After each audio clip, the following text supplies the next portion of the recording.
Hi there, it's Carl Irwin, the Common Magician, and I've got something interesting to show you. We're going to try a little bit of a demonstration here. What we're going to do is demonstrate some gambling techniques, cheating techniques. In particular, we're going to be looking at bottom dealing.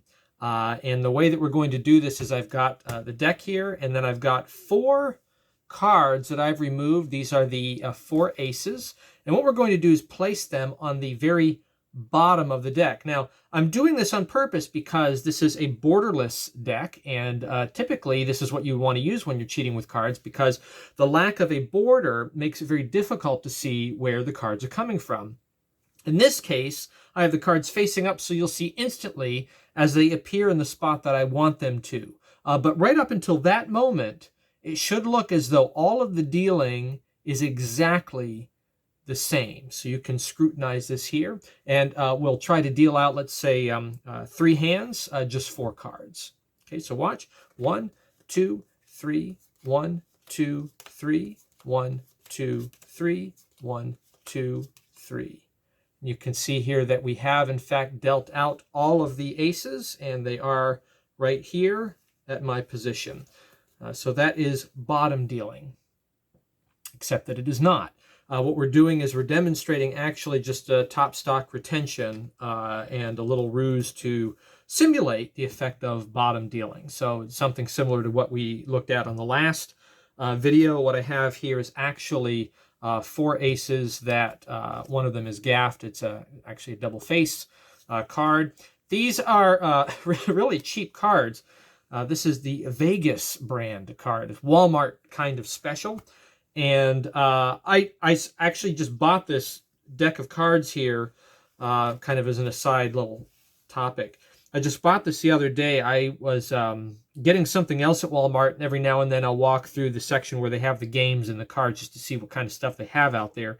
And I noticed that they had the plastic Bicycle Prestige cards, and these were in Riderback, and I hadn't seen these widely available, so I grabbed a red deck of those, and right above these, I saw this brand, this Vegas brand, and it was a 2-in-1 pack, red and blue, and I remembered this brand from years ago.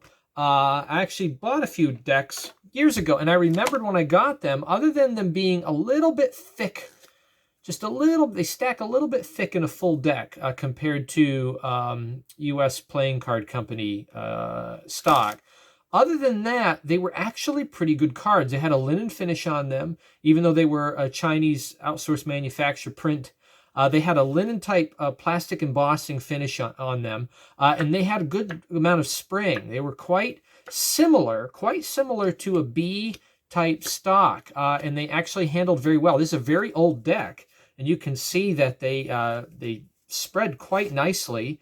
I don't think they necessarily faro all that well because they're not cut exactly to the highest specifications, but they're very clean, really good budget kind of deck of cards, and this one has lasted a very long time. I've used it before. This deck, however, is nothing like this one. This is actually very, very cheap paper, very spongy. It still has that a kind of faux embossed linen sort of finish. It's not the same quality, but it does have that little bit of embossing to it, which helps them to slide. They do handle well in that regard for a very cheap deck of cards, but I don't envision these lasting very long. They're quite thin, very spongy. I envision that the layers will separate with time. They certainly don't faro or anything like that. But anyway, I had this deck, and I thought I would just use them for this example. And one thing to note about them is that because they're cheap cards, they have a lot of color bleed. So usually with borderless cards, you can see when cards are turned facing up. And with this one, because there's a lot of color bleed, on the old and the new, it doesn't really show up. So I thought that would work well for this. If I was using B cards, you wouldn't be able to get away with this kind of a thing, this little ruse that I'm playing. So I've got aces, 4 aces. One of them is a double face. And then I took out the regular 4 aces, and all I did was I stacked the 4 aces in the 3rd position face up, and we are dealing with just retaining a top stock. But what we're looking at right here is just a couple of basic strategies for doing top stock retention in the hands and trying to make that look clean. So I started it with a very simple shuffle and cut sequence. Very simply, one way to do this without being very direct, the normal way to shuffle cards in the hands would be to riffle off a section and then shuffle and bury the top card.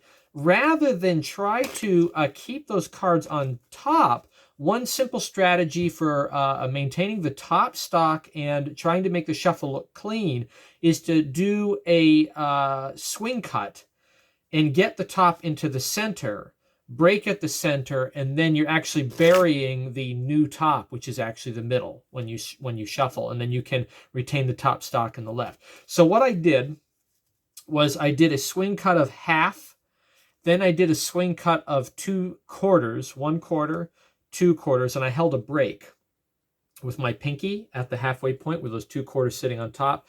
And then I cut at the break, and then I riffled with a large margin left on the top stock, and then I just finished off with a bridge finish, and that was it. And then from there you have a couple of basic false cuts. You can do a false swing cut, which we've looked at before, and you've probably learned this many other places before. That is a swing of a third, then another swing of a third, but you take back the bottom, you take back the original top third underneath the middle, and instead of swinging off the top, you actually take the middle packet out. Then you drop the top packet back on top, and then the very top packet back on top. So it looks kind of like this, right? You're swinging off the top third, swing off the middle third, or apparently the middle third, but you actually take the bottom third, pick up the original top third, drop the other, the actual middle third on top, and then drop the top back on. You can kind of slow that down to see what it is. You can do that. It does look a little flashy, I find. To do this, it does have a fishy kind of look to it. And you can disguise that by adding some, packet flips or something like that. I find that makes it worse because it looks even more flashy. Really, probably the best one to do is the very last cut that I did. And again, I guess it brings you back to the table. But this is to just cut off the bottom. You're going to push up kind of in biddle, sideways biddle with the bottom hand, and push down front to back biddle grip with the top hand. And then you're just going to lift the bottom out, revolve it around the top section, and put it back on the bottom. So this really helps if you're kind of in motion, right? That looks like a pretty fair cut. If you're kind of swinging from one direction over to the other, you can do this in the hand. I believe what I did on the video is I cut it to the table, but you can certainly do it in the hand. So that's it. Just very simple. Swing, cut off, hold a break, then break, and then it looks like you're burying the top card. Very simple kind of setup before you do the shuffle to maintain the top stock and apply the appearance that it's being buried in there. So that's it. And then this is self-explanatory. We take the cards, put them on the bottom, and then I necktie like it's my job so that you don't see that ace show up. I deal out 1, 2, 3, 1, 2, 3, 1, 2, 3, 1, 2, 3, and of course it looks very clean because I'm not doing anything. I'm really actually just dealing the top. So a way again to do these kinds of gambling routine feats where you're doing a simple stock control and not doing any of the rest of the narrative that you're calling out, right? Using, again, just a little gaff card, add a second layer of deception.